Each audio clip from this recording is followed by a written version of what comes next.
మహాత్మా గాంధీ ప్రభావంతో కొనసాగుతున్న గ్రామం కోసూరువారిపాలెం అని అవనిగడ్డ ఎమ్మెల్యే మండలి బుద్ధప్రసాద్ అన్నారు. ఎమ్మెల్యే బుద్ధప్రసాద్ మోపిదేవి మండలంలో విస్తృతంగా పర్యటించి అభివృద్ధి పనులు ప్రారంభించారు. నాగాయతిప్పలో ఉపాధి నిధులను 43.60 లక్షలతో నిర్మించిన నూతన గ్రామ సచివాలయం, కోసూరువారిపాలెంలో 23.94 లక్షలతో నిర్మించిన నూతన రైతు సేవా కేంద్రం ప్రారంభించారు. ఉపాధి నిధులు 30 లక్షలు, రాజ్యసభ సభ్యుడిగా మోపిదేవి వెంకటరమణ ఎంపీ లాట్స్ నిధుల నుంచి 5 లక్షలు, గ్రామ పంచాయతీ నిధులు 3.5 లక్షలు కలిపి 38.5 లక్షలతో నిర్మించిన 3 నూతన సీసీ రోడ్లు ప్రారంభించారు. గ్రామంలోని మండలి వెంకట కృష్ణారావు విగ్రహానికి ఎమ్మెల్యే బుద్ధప్రసాద్, నియోజకవర్గ యువ నాయకులు మండలి వెంకటరావు ఘనంగా నివాళులర్పించారు. యువత కోలాహలం మధ్య పూలవర్షం కురిపిస్తూ ఎంవి కృష్ణారావు గురించి రచయితలు రచించిన గీతాలు మారుమ్రోగిస్తూ భారీ ర్యాలీ నిర్వహించారు. కోసూరువారిపాలెంతో మహాత్మా గాంధీ ఆలోచనలకు అనుగుణంగా జీవించే కోసూరువారిపాలెం గ్రామస్తులు సాధు జీవనం, కష్టపడి జీవించే తత్వం, ధర్మనిరతి, ఆధ్యాత్మిక చింతన కలిగిన వారు ఉన్నారు. మహాత్మా గాంధీ పిలుపు మేరకు ఖద్దరు ఉధృతి వినియోగంలోనూ ఈ గ్రామం పూర్వమే ఆదర్శంగా నిలిచిందన్నారు. ఇక్కడి ప్రజాప్రతినిధులు అక్రమార్జన గురించి ఆలోచన లేనివారు అన్నారు. అందరి శ్రేయస్సు ఆకాంక్షించి ఈ గ్రామ పెద్దల బాటలో నేటి తరం యువత రేపటి భవిత కోసం నాటి మహోన్నత వ్యక్తిత్వ వారసత్వాన్ని కొనసాగించాలని పిలుపునిచ్చారు. తన తండ్రి మండలి వెంకట కృష్ణారావు నుంచి నేటి వరకు తనకు అండగా నిలుస్తున్న గ్రామాల్లో కోసూరువారిపాలెం ఒకటి అన్నారు. ఈ గ్రామాభివృద్ధికి అనునిత్యం కృషి చేస్తామన్నారు. ఈ సందర్భంగా అతిథులను శత జయంతి ఉత్సవ కమిటీ ప్రతినిధులు సత్కరించారు. స్వర్గీయ కోసూరు గోపాలకృష్ణమూర్తి, లక్ష్మీకాంతమ్మ దంపతుల జ్ఞాపకార్థం వారి కుమారులు కోసూరి అంజయ్య, వెంకటేశ్వరరావు, రవీంద్రరావు లక్ష విలువైన మార్చురీ బాక్సును ఎమ్మెల్యే చేతుల మీదుగా గ్రామ పంచాయతీకి అప్పగించారు.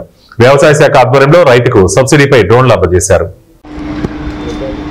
పెద్ద పోరాటంలో ఇక్కడ చాలా సంఘటన నా చిన్నప్పుడు చెప్పేవారు. కోసూరు పట్టిశ్రాయి గారు, కోసూరు శ్రీనివాసరావు గారు రంగం నాటకం వేశారని, ఇవన్నీ గొడవలు చాలా ఉంది, కొట్లాటలు ఇవన్నీ పూర్వం.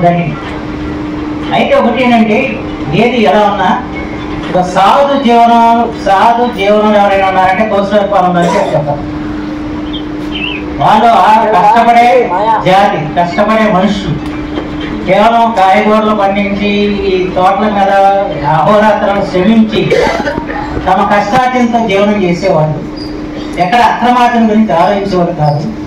రెండోది ఏంటంటే ఒక సాధు మనస్తత్వం, ఎవరితో తగాదా పెట్టుకోవాలని చెప్పి ఆలోచన వల్ల ఏదైనా తగాదా వచ్చినా తలవంచడం పోయే పరిస్థితులు ఈ గ్రామం మొదటి నుంచి ఉన్నారు. ఇదంతా ఏంటంటే గాంధీ గారి ప్రభావం చెప్పి మాత్రం మనకు వస్తుంది. ఈ ప్రభావంతో మండల వెంకటేశ్వరరావు గారు రాజకీయాల్లో నిలదొక్కుకోవడానికి కానివ్వండి, ఆయన ఆ స్థాయికి ఎదగడానికి కానివ్వండి, దోహదపడ్డ గ్రామాల్లో కోసూరుపాలెం చాలా ముఖ్యమైంది, ప్రాముఖ్యమైంది అన్న విషయంలో ఎటువంటి సందేహం లేదు. ఆ తర్వాత నాకు కూడా ఆ రకంగానే ఆర్డర్ పెట్టిన గ్రామం ఈ గ్రామం. ఇలాగా మా మరికన్నా చెప్పే ఆ విషయాలన్నీ అంటే ఈ రోజు కూడా నాకు ఇక్కడ రాజకీయాలతో సంబంధం లేదు. ఈ గ్రామంలో ప్రతి ఒక్కరు కూడా నాకు గౌరవం ఇస్తే ఈ గ్రామ అభివృద్ధి నాకు ప్రధానమైన లక్ష్యం మాత్రం ఇది నాకు ఎక్కడ తెలిసి ఈ రాజకీయాల్లో ఒకసారి ఒక రకంగా ఎంత ఉంటుందో ఇక్కడ మనం కనిపెట్టుకోవాల్సిన అవసరం. కానీ యావత్తు గ్రామం, ప్రత్యేకించి ఈ గ్రామస్థ మహిళలు అంతా అభిమానించేవాళ్ళు నేను నాకు ఇంకా కళంతో కనపడుతున్నాయి విషయాలు. ఆ రకంగా అదంతా నా పట్ల అభిమానం చూపినది కేవలం మా నాన్నగారు. మా నాన్నగారు తుది శ్వాస విడిచే వరకు కూడా జన్నంట్లో ఉన్న వాళ్ళు చాలా మంది రోజు చూసే నాన్నరావు గారికి కొద్దిగా నేను మర్చిపోతా వస్తున్నాను. ఎంతోమంది పెద్దలు ఈ ఊరి నుంచి వస్తూ ఉండేవాళ్ళు. చాలా మంది పేరు రాధాకృష్ణ, రాధానంద్, వీళ్ళంతా చాలా మంది పేర్లు ఉన్నాయి. వాళ్ళందరూ వస్తూ ఉండేవాళ్ళు. రోజు నా చిన్నప్పుడు మేము మొట్టమొదటి సంత మార్కెట్ ఇంట్లో ఉన్నప్పుడు కూడా అందరూ కొత్త కోసూరుపాలెం పెద్దలు కూర్చుంటాం. ఆ రకంగా అంటే ఈ గ్రామంతో ఒక ప్రత్యేకమైన అనుబంధం ఉంది. ఆరోగ్యం జీవోద్యోగం అయితే కాలం మారింది, ఇది మాత్రం మనం గుర్తుపెట్టుకోవాలి.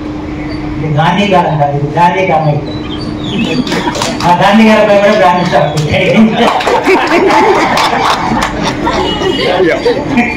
అంటే కాలానుగుణంగా